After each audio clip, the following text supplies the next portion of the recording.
Syrian hacktivists launch Al Jazeera cyber attack.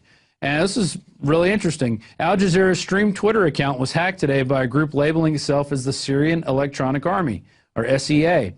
As soon as the hackers gained access to the account, they began sending out InfoWars stories about the real situation in Syria. I just want to go on the record. We were not responsible for that attack in any way, shape, or form. We don't engage in that kind of behavior. But I think it was very interesting. I'm going to go ahead and read you some of the tweets. One of the first tweets to be sent out after the attack was a link to a recent InfoWars story entitled, "Syrian Rebels Ransack Christian Churches."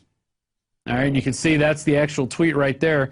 The second one, another tweet entitled, "The Truth Finally Revealed About Syria's Insurgency," which was what we just showed you, which included a link from our story yesterday, was a companion of videos showing how rebel insurgents were responsible for massacres, beheadings, and other acts of brutality, as well as staging fake massacre and death videos to falsely implicate the Syrian government.